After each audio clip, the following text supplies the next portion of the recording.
നമസ്കാരം, ഞാൻ ശാലിനി. പ്രധാന വാർത്തകൾ. കോട്ടയം മെഡിക്കൽ കോളേജിലെ പ്രവേശന പാതയായ ഭൂഗർഭപാത ഓണത്തിന് തുറന്നു നൽകും. പണികൾ അവസാന ഘട്ടത്തിൽ. പാതയ്ക്കുള്ളിൽ ലൈറ്റുകളും ഫാനുകളും ഇരിപ്പിടങ്ങളും ഒരുക്കും. കോട്ടയത്തെ ആകാശപാത വീണ്ടും വാർത്തകളിൽ. ആകാശപാത വേണമോ എന്ന കാര്യം ഓഗസ്റ്റ് 2 സർക്കാർ കോടതിയിൽ അറിയിക്കും. ആകാശപാതയുടെ പണി തുടങ്ങിയത് 2016-ൽ. കോട്ടയം ജില്ലയിൽ 3 പഞ്ചായത്ത് വാർഡുകളിൽ നടന്ന ഉപതെരഞ്ഞെടുപ്പിൽ LDFന് മേൽക്കൈ. വാകത്താനം, ചെമ്പ് പഞ്ചായത്തുകളിൽ LDF വിജയം. പനച്ചക്കാട് പഞ്ചായത്തിൽ UDFിലെ മഞ്ജു രാജേഷിന് മിന്നും വിജയം. വാർത്തകൾ വിശദമായി. കോട്ടയം മെഡിക്കൽ കോളേജ് ആശുപത്രിയിലേക്ക് പ്രവേശിക്കുന്നതിനുള്ള ഭൂഗർഭപാതയുടെ നിർമ്മാണം അവസാന ഘട്ടത്തിൽ. 1.3 കോടി രൂപയാണ് പദ്ധതിയുടെ ചെലവ്. ഓണത്തിന് അടിപ്പാത തുറന്നു നൽകുമെന്ന് മന്ത്രി VN വാസവൻ അറിയിച്ചു. കോട്ടയം മെഡിക്കൽ കോളേജിൽ എത്തുന്നവർക്ക് സുരക്ഷിതമായി റോഡ് കടക്കുന്നതിനായി നിർമ്മിക്കുന്ന ഭൂഗർഭപാതയുടെ പണികൾ അവസാന ഘട്ടത്തിൽ. മന്ത്രി VN വാസവന്റെ നിർദ്ദേശപ്രകാരമാണ് പദ്ധതി. 1.3 കോടി രൂപയാണ് നിർമ്മാണ ചെലവ്. ആശുപത്രിയുടെ പ്രധാന പ്രവേശന കവാടത്തിനും PMR ബിൽഡിംഗിനും ഇടയിലുള്ള 10 അടി താഴ്ചയുള്ള ഭാഗത്താണ് അടിപ്പാതയുടെ തുടക്കം. റോഡിന് അടിയിലൂടെ പ്രൈവറ്റ് ബസ് സ്റ്റാൻഡിന് പിൻവശത്ത് പാത അവസാനിക്കും. 30 മീറ്റർ നീളത്തിലും 5 മീറ്റർ വീതിയിലും 3 മീറ്റർ ഉയരത്തിലുമാണ് പാത നിർമ്മിക്കുന്നത്. ഇരു കവാടത്തിലും പടികൾ ഉണ്ടാവും. ഭൂഗർഭപാതയ്ക്കുള്ളിൽ ലൈറ്റുകളടക്കം സജ്ജീകരിച്ച് മനോഹരമായാണ് നിർമ്മാണം പൂർത്തിയാക്കുന്നത്. മേൽക്കൂര കൂടി പണിത് ഭൂഗർഭപാതയിലൂടെ എത്തുന്നവർക്ക് ഔട്ട് പേഷ്യന്റ് വിഭാഗത്തിൽ സൗകര്യപ്രദമായി എത്തുന്നതിനുള്ള സംവിധാനം മെഡിക്കൽ കോളേജ് വികസന സമിതി ഒരുക്കും. അടിപ്പാതയിൽ ഫാൻ, ബൾബുകൾ എന്നിവ മുഴുവൻ സമയവും പ്രവർത്തിപ്പിക്കും. വായു സഞ്ചാരത്തിനായി പ്രത്യേക സംവിധാനവും ഒരുക്കിയിട്ടുണ്ട്.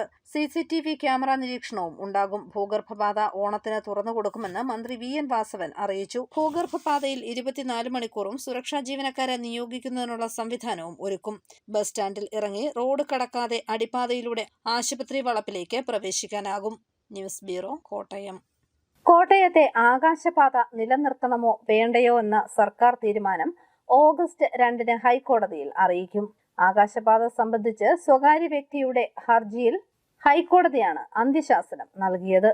കോട്ടയം നഗരമധ്യത്തിൽ കാൽനട യാത്രക്കാർക്ക് സഞ്ചരിക്കാൻ പണി തുടങ്ങിയ ആകാശപാതയെ സംബന്ധിച്ച് സർക്കാർ തീരുമാനം വ്യക്തമാക്കണമെന്നാണ് ഹൈക്കോടതിയുടെ അന്ത്യശാസനം. നഗരമധ്യത്തിൽ പണി തീരാതെ തുരുമ്പ് പിടിച്ച ഇരുമ്പ് ചട്ടക്കൂട് പൊളിച്ചു നീക്കണമെന്ന സ്വകാര്യ വ്യക്തിയുടെ പരാതിയിന്മേലാണ് കോടതി ഉത്തരവ്. 2016-ൽ തറക്കല്ലിട്ട പദ്ധതി പൂർത്തിയാക്കാൻ കഴിഞ്ഞില്ല. തിരുവഞ്ചൂർ രാധാകൃഷ്ണൻ MLAയുടെ താൽപര്യപ്രകാരമാണ് പദ്ധതി നടപ്പാക്കുന്നത്. 2.10 കോടി രൂപ ഇതുവരെ ചെലവിട്ട പദ്ധതി ഇനി 18 കോടി രൂപ കൂടി ചെലവിട്ട് പദ്ധതി ആരംഭിക്കാൻ കഴിയില്ലെന്ന് ഗതാഗത മന്ത്രി നിയമസഭയിൽ അറിയിച്ചിരുന്നു. 8 വർഷമായി അസ്ഥികൂടം പോലെ പദ്ധതി നഗരമധ്യത്തിൽ നിലകൊള്ളുന്ന ആകാശപാത പൊളിച്ചു നീക്കണമെന്നാണ് ആവശ്യം. പദ്ധതി പൊളിച്ചു നീക്കണമോ തുടരണമോ എന്ന് സർക്കാർ തീർത്തു പറയണമെന്ന് ഹൈക്കോടതി ആവശ്യപ്പെട്ടിരിക്കുന്നു. ആഗസ്റ്റ് 2 ഇത് സംബന്ധിച്ച റിപ്പോർട്ട് ഹൈക്കോടതിയിൽ സമർപ്പിക്കണം. പാലക്കാട് IIT നടത്തിയ പഠനത്തിൽ ഇരുമ്പ് തൂണുകൾക്ക് ബലക്ഷയം ഉണ്ടെന്ന് റിപ്പോർട്ട് നൽകിയിരുന്നു. കാൽനട യാത്രക്കാർക്ക് കയറിപ്പോകാൻ ഇവിടെ ലിഫ്റ്റ് സ്ഥാപിക്കാൻ സ്ഥലമുണ്ടോ എന്ന് റോഡ് സേഫ്റ്റി അതോറിറ്റിയും revenue motor vehicle department, PWD, police അടക്കമുള്ള വകുപ്പുകൾ അടങ്ങിയ സംഘം പരിശോധന നടത്തിയിരുന്നു. അതേസമയം സ്ഥലം കിട്ടാത്ത ആകാശപാതയുടെ ഒരു തൂണ് റോഡിലാണ് സ്ഥാപിച്ചിരിക്കുന്നത്. തുരുമ്പ് പിടിച്ച ഇരുമ്പ് ചട്ടക്കൂട് തലയിൽ വീഴുമെന്ന ഭീതിയിലാണ് യാത്രക്കാർ. News bureau, Kottayam. കോട്ടയം ജില്ലയിലെ 3 പഞ്ചായത്തുകളിലെ 3 വാർഡുകളിലേക്ക് നടന്ന ഉപതെരഞ്ഞെടുപ്പിൽ 2 ഇടങ്ങളിൽ LDFും ഒരിടത്ത് UDFും വിജയിച്ചു. വാകത്താനം പഞ്ചായത്തിലെ 11-ാം വാർഡിൽ UDFന്റെ സിറ്റിംഗ് സീറ്റ് LDF പിടിച്ചെടുത്തു. ഇവിടെ കേരള കോൺഗ്രസ് എം അംഗം ബബിത ജോസഫ് 2 വോട്ടിന്റെ ഭൂരിപക്ഷത്തിൽ വിജയിച്ചു. ചെമ്പ് പഞ്ചായത്തിൽ LDFന്റെ നിഷ വിജു 126 വോട്ടിന്റെ ഭൂരിപക്ഷം നേടി വിജയിച്ചു. പനച്ചിക്കാട് പൂവന്തുരത്തിയിൽ UDF സ്ഥാനാർത്ഥി മഞ്ജു രാജേഷ് 129 വോട്ടിന്റെ ഭൂരിപക്ഷത്തിലാണ് വിജയിച്ചത്. വാഴൂർ ഗ്രാമപഞ്ചായത്ത് ഓഫീസിൽ എത്തിയാൽ ഇനി മനോഹരമായ പാട്ടുകൾ കേട്ട് കാര്യം സാധിച്ചു പോകാം. പൊതുജനങ്ങൾക്കും പഞ്ചായത്തിലെ ഉദ്യോഗസ്ഥർക്കുമായി നല്ല മെലഡി ഗാനങ്ങൾ കേൾക്കുന്നതിനുള്ള സൗകര്യം ഭരണസമിതി ഒരുക്കി.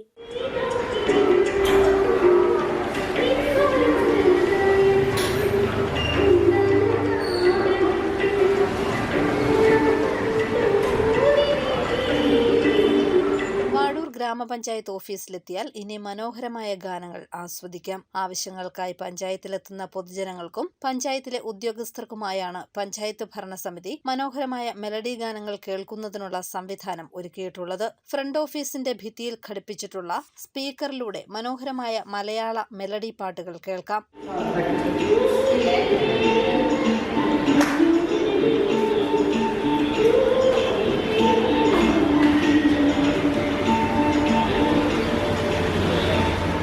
കൂടാതെ പ്രസിഡന്റിന്റെ മുറിയൊഴികെ ഫ്രണ്ട് ഓഫീസിൽ ഉൾപ്പെടെ ശീതീകരണ സംവിധാനവും ഒരുക്കിയിട്ടുണ്ട്. മെട്രോ റെയിൽ അടക്കമുള്ള സ്ഥലങ്ങളിൽ ക്രമീകരിച്ചിരിക്കുന്ന മൈക്ക് സംവിധാനവും ഇവിടെയുണ്ട്. മനോഹരമായ ഗാനങ്ങൾ കേൾക്കുന്നത് മാനസിക സംഘർഷങ്ങളെ ഒരു പരിധിവരെ കുറയ്ക്കാൻ സഹായിക്കുമെന്ന തിരിച്ചറിവാണ് ഇത്തരമൊരു സംവിധാനം ഒരുക്കാൻ പ്രേരിപ്പിച്ചതെന്ന് ഭരണസമിതി പറയുന്നു. News bureau, Ponkunnam. ലഹരിക്കെതിരെ ശക്തമായ നടപടികളുമായി പാലാ രൂപത രംഗത്ത്. രൂപതയുടെ കീഴിലുള്ള സ്കൂളുകളിലെ PTA പ്രസിഡന്റുമാരുടെ സമ്മേളനം കരുതൽ 2024 എന്ന പേരിൽ വെള്ളിയാഴ്ച നടക്കും. മാരക ലഹരി ഭീകരതയ്ക്കെതിരെ PTA പ്രസിഡന്റുമാരുടെ ജാഗ്രതാ സമ്മേളനം കരുതൽ 2024 എന്ന പേരിൽ വെള്ളിയാഴ്ച നടക്കും. ഉച്ചകഴിഞ്ഞ് 2:30 പാലാ ബിഷപ്പ് ഹൌസിലാണ് പരിപാടി. വിദ്യാഭ്യാസ സ്ഥാപനങ്ങളുടെ പരിസരങ്ങളിൽ മാരക ലഹരികളുടെ സ്വാധീനം വർദ്ധിച്ചു വരുന്ന സാഹചര്യത്തിലാണ് പാലാ രൂപത കോർപ്പറേഷന്റെ പരിധിയിലുള്ള സ്കൂളുകളിലെയും കാത്തലിക് മാനേജ്മെന്റ് സ്കൂളുകളിലെയും PTA പ്രസിഡന്റുമാരുടെ അടിയന്തര യോഗം പാലാ ബിഷപ്പ് ഹൌസിൽ നടക്കുന്നത്. വെള്ളിയാഴ്ച ഉച്ചകഴിഞ്ഞ് 2:30 പാലാ ബിഷപ്പ് മാർ ജോസഫ് കല്ലറങ്ങാട്ടിന്റെ അധ്യക്ഷതയിലാണ് യോഗം. മാരക ലഹരി വിപത്തിനെതിരെ ശക്തമായ പ്രതിരോധം തീർക്കുകയാണ് കരുതൽ 2024 ലക്ഷ്യം. മനുഷ്യ നന്മയ്ക്കായി ലഹരിക്കെതിരെ എക്കാലവും കർശന നിലപാടുകൾ സ്വീകരിക്കുന്ന പാലാ രൂപതയുടെ ടെമ്പറൻസ് കമ്മീഷൻ നടത്തുന്ന ഈ ഒരു നീക്കം പ്രദേശത്തെ രക്ഷകർതൃ സമൂഹം ഏറെ പ്രതീക്ഷയോടെയാണ് ഉറ്റുനോക്കുന്നതെന്ന് ഭാരവാഹികൾ വാർത്താ സമ്മേളനത്തിൽ പറഞ്ഞു. പ്രായപൂർത്തിയാകാത്ത എട്ടും പൊട്ടും തിരിയാത്ത കുഞ്ഞുങ്ങൾ അവർ ലഹരിക്ക് അടിമപ്പെട്ടു പോവുക എന്ന് പറഞ്ഞാൽ അതിന്റെ ദുരന്തം നിസ്സാരമല്ല എന്ന് നമുക്ക് എല്ലാവർക്കും അറിയാവുന്നതാണ്. ഭാവിയുടെ വാഗ്ദാനങ്ങളായ കുട്ടികൾ ലഹരി വസ്തുക്കൾക്ക് അവർ പോലും അറിയാതെ അടിമപ്പെട്ടു പോകുന്നു. അതും MDMA, LSD ഒക്കെ പോലുള്ള കില്ലർ ഡ്രഗ്സ് 2-3 തവണ ഒക്കെ ഉപയോഗിച്ചു കഴിഞ്ഞാൽ ആ വ്യക്തി അടിമപ്പെട്ടു പോവുകയും അതിൽ നിന്ന് ഒരിക്കലും കയറാൻ കഴിയാത്ത വിധത്തിൽ നാശത്തിലേക്ക് കടന്നു പോവുകയും ചെയ്യുന്ന ഒരു സാഹചര്യം നമ്മുടെ നാട്ടിൽ നിലനിൽക്കുകയാണ്. ഇത് കുട്ടികളെക്കാൾ അധികമായിട്ട് മാധ്യമപ്രവർത്തകരും അതുപോലെ തന്നെ സുമനസ്സുകളും ഗൗരവമായി എടുത്ത് ഇതിനെതിരെയുള്ള നീക്കങ്ങൾ നടത്തുക എന്നുള്ളത് വളരെ പ്രധാനപ്പെട്ട കാര്യമാണ്. എറണാകുളം, ഇടുക്കി, കോട്ടയം ജില്ലകളിലായി വ്യാപിച്ചു കിടക്കുന്ന വിവിധ സ്കൂളുകളിൽ നിന്നുള്ള 200ഓളം PTA പ്രസിഡന്റുമാർ യോഗത്തിൽ പങ്കെടുക്കും. കോട്ടയത്ത് നടന്ന വാർത്താ സമ്മേളനത്തിൽ ഡയറക്ടർ ഫാദർ ജേക്കബ് വെള്ളമരുതെങ്കൽ, സംസ്ഥാന ജനറൽ സെക്രട്ടറി പ്രസാദ് കുരുവിള, ആന്റണി മാത്യു, ജോസ് കവിയിൽ തുടങ്ങിയവർ പങ്കെടുത്തു. News bureau, Kottayam. കൊല്ലപ്പള്ളിയിൽ ഫർണിച്ചർ വ്യാപാരി പൊള്ളലേറ്റ് മരിച്ചു. ടൗണിൽ കട നടത്തുകയായിരുന്ന വരവുകാലായിൽ സാബുവാണ് മരിച്ചത്. കൊല്ലപ്പള്ളിയിൽ ഫർണിച്ചർ വ്യാപാരി പൊള്ളലേറ്റ് മരിച്ചു. ടൗണിന് സമീപം ഫർണിച്ചർ ഷോപ്പ് നടത്തിവരികയായിരുന്ന വരകുകാലയിൽ സാബുവാണ് മരിച്ചത്. രാവിലെ 11:30യോടെയായിരുന്നു സംഭവം. ഉടൻ തന്നെ ആശുപത്രിയിൽ എത്തിച്ചെങ്കിലും ജീവൻ രക്ഷിക്കാൻ കഴിഞ്ഞില്ല. കടയ്ക്കുള്ളിൽ ഫർണിച്ചറുകൾക്കും കേടുപാടുകൾ സംഭവിച്ചിട്ടുണ്ട്. പാലാ ഫയർഫോഴ്സ് സ്ഥലത്തെത്തി തീയണച്ചു. മേലുകാവ് പോലീസ് എത്തി മേൽ നടപടികൾ സ്വീകരിച്ചു. ആത്മഹത്യയാണെന്നാണ് പ്രാഥമിക നിഗമനം. News bureau, Pala. വയനാട്ടിലെ ദുരിതബാധിതർക്ക് കേരള കോൺഗ്രസ് ഡെമോക്രാറ്റിക് പാർട്ടിയുടെ സഹായഹസ്തം. നേതാക്കളിൽ നിന്നും സമാഹരിച്ച തുക കൊണ്ട് നിത്യോപയോഗ സാധനങ്ങൾ വാങ്ങി കളക്ഷൻ സെന്ററായ വയനാട് മനോരമ ഓഫീസിൽ എത്തിച്ചു. Kerala Congress Democratic Party chairman Saji Manjakadambil, working chairman Dinesh Kartha, vice chairman professor Baluji Vellikkara തുടങ്ങിയവർ പങ്കെടുത്തു. വയനാട്ടിൽ അനുഭവിക്കുന്ന അല്ലെങ്കിൽ നമുക്കറിയാം പേമാരിയും ഉരുൾപൊട്ടൽ മൂലം അനുഭവിക്കുന്ന സഹോദരങ്ങൾക്കായി കേരള കോൺഗ്രസ് ഡെമോക്രാറ്റിക് പാർട്ടി നേതാക്കന്മാരെ സഹായിച്ച ചെറിയ മനോരമ ഈ കളക്ഷൻ സെന്ററിലേക്ക് അവരത് ഉത്തരവാദിത്തപൂർവ്വം ഇവിടുത്തെ ദുരിതം അനുഭവിക്കുന്ന പ്രിയപ്പെട്ട ആളുകളിലേക്ക് എത്തിക്കട്ടെ എന്ന് മാത്രം പറഞ്ഞുകൊണ്ട് വയനാട് നിവാസികൾക്കായി സേവാഭാരതി പാലാ യൂണിറ്റിന്റെ കൈത്താങ്ങ്. പാലാ TB റോഡിൽ പ്രവർത്തിക്കുന്ന സേവാഭാരതി CSCയിൽ ആരംഭിച്ച കളക്ഷൻ സെന്റർ പാലാ കരുണ ആയുർവേദ ആശുപത്രിയിലെ ഡോക്ടർ സതീഷ് ആദ്യ സംഭാവന നൽകി ഉദ്ഘാടനം ചെയ്തു. പാലാ സേവാഭാരതി അധ്യക്ഷൻ KK ഗോപകുമാർ ആദ്യ സംഭാവന ഏറ്റുവാങ്ങി. പാലാ കടപ്പാട്ടൂർ ശ്രീ മഹാദേവ ക്ഷേത്രത്തിലെ കർക്കടക വാവുബലിക്കുള്ള ഒരുക്കങ്ങൾ പൂർത്തിയായതായി ക്ഷേത്രം ഭാരവാഹികൾ അറിയിച്ചു.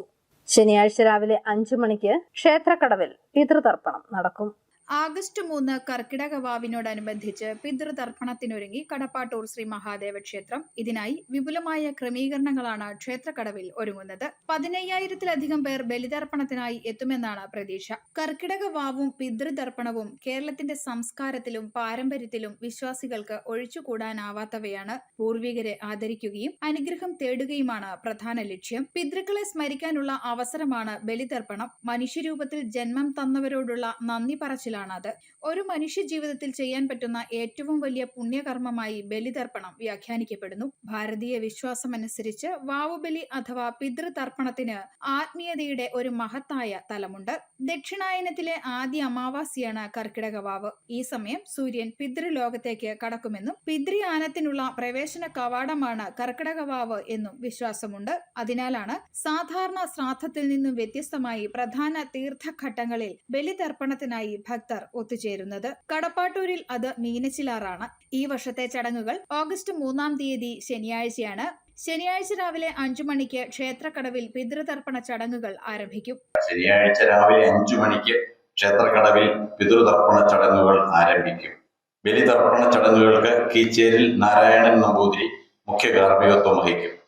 വാവുബലി ദിനമായ ശനിയാഴ്ച ക്ഷേത്രത്തിൽ വിഷ്ണു പൂജ, നമസ്കാരം, കൂട്ടനമസ്കാരം തുടങ്ങിയ വഴിപാടുകൾ നടത്തുന്നതിന് സൗകര്യം ഏർപ്പെടുത്തിയിട്ടുണ്ട്. ക്ഷേത്രക്കടവിലെ ബലിതർപ്പണ ചടങ്ങുകൾക്ക് കീച്ചേരിൽ നാരായണൻ നമ്പൂതിരി മുഖ്യ കാർമ്മികത്വം വഹിക്കും. വാവുബലി ദിനമായ ശനിയാഴ്ച ക്ഷേത്രത്തിൽ വിഷ്ണു പൂജ, നമസ്കാരം, കൂട്ടനമസ്കാരം തുടങ്ങിയ വഴിപാടുകൾ നടത്തുന്നതിന് സൗകര്യം ഏർപ്പെടുത്തിയിട്ടുണ്ട്. ബലിതർപ്പണത്തിന് ക്ഷേത്രത്തിൽ എത്തുന്നവർക്കായി രാവിലെ 9 മുതൽ അന്നദാനവും ഉണ്ടായിരിക്കും. ദേവസ്വം പ്രസിഡന്റ് PS ഷാജികുമാർ, പയനാൽ സെക്രട്ടറി VS ശശികുമാർ, ഖജാൻജി KR ബാബു എന്നിവർ വാർത്താ സമ്മേളനത്തിൽ പങ്കെടുത്തു. News bureau, Pala. ചിറക്കടവ് കുഴുപ്പള്ളിക്കുന്നൽ ജാനകിയമ്മ നിര്യാതയായി 95 വയസ്സായിരുന്നു. സംസ്കാരം ഇന്ന് രാത്രി 8 മണിക്ക് വീട്ടുവളപ്പിൽ. അറിയിപ്പ്: ജില്ലാ ആയുർവേദ ആശുപത്രിയിലേക്ക് തെറാപ്പിസ്റ്റ്, വാച്ചർ കം ഗാർഡൻ എന്നീ തസ്തികകളിൽ ദിവസവേതന അടിസ്ഥാനത്തിൽ 20-നും 50-നും മധ്യേ പ്രായമുള്ളവരിൽ നിന്നും അപേക്ഷ ക്ഷണിക്കുന്നു. ആധാറിന്റെ പകർപ്പ്, യോഗ്യതാ സർട്ടിഫിക്കറ്റ്, സ്വഭാവ സർട്ടിഫിക്കറ്റ് എന്നിവ സഹിതം അപേക്ഷകളുമായി ഓഗസ്റ്റ് 2-ന് നടക്കുന്ന അഭിമുഖത്തിന് എത്തണം. ഫോൺ 048129519398. അസംഘടിത തൊഴിലാളി സാമൂഹ്യ സുരക്ഷാ പദ്ധതിയിൽ അംഗങ്ങളായ തൊഴിലാളികളുടെ മക്കൾക്ക് വിദ്യാഭ്യാസ ആനുകൂല്യത്തിനുള്ള അപേക്ഷ ക്ഷണിച്ചു. SSLC പാസ്സായ ശേഷം കേരള സർക്കാരിന്റെ അംഗീകാരമുള്ള സ്ഥാപനങ്ങളിൽ റെഗുലർ കോഴ്സിന് ഉപരിപഠനം നടത്തുന്ന കുട്ടികളുടെ രക്ഷിതാക്കൾ നിർദ്ദിഷ്ട അപേക്ഷാ ഫോമിൽ ഓഗസ്റ്റ് 15-ന് മുൻപ് ബന്ധപ്പെട്ട ജില്ലാ ഓഫീസർക്ക് അപേക്ഷ നൽകണം. പ്രധാന വാർത്തകൾ ഒരിക്കൽ കൂടി. കോട്ടയം മെഡിക്കൽ കോളേജിലെ പ്രവേശന പാതയായ ഭൂഗർഭപാത ഓണത്തിന് തുറന്നു നൽകും. പണികൾ അവസാന ഘട്ടത്തിൽ. പാതയ്ക്കുള്ളിൽ ലൈറ്റുകളും ഫാനുകളും ഇരിപ്പിടങ്ങളും ഒരുക്കും. കോട്ടയത്തെ ആകാശപാത വീണ്ടും വാർത്തകളിൽ. ആകാശപാത വേണമോ എന്ന കാര്യം ഓഗസ്റ്റ് 2-ന് സർക്കാർ കോടതിയിൽ അറിയിക്കും. ആകാശപാതയുടെ പണി തുടങ്ങിയത് 2016-ൽ. കോട്ടയം ജില്ലയിൽ 3 പഞ്ചായത്ത് വാർഡുകളിൽ നടന്ന ഉപതെരഞ്ഞെടുപ്പിൽ LDF-ന് മേൽക്കൈ. വാകത്താനം, ചെമ്പ് പഞ്ചായത്തുകളിൽ LDF വിജയം. പനച്ചക്കാട് പഞ്ചായത്തിൽ UDF-ലെ മഞ്ജു രാജേഷിന് മിന്നും വിജയം. ഈ ബുള്ളറ്റിൻ പൂർണ്ണമാകുന്നു. നമസ്കാരം.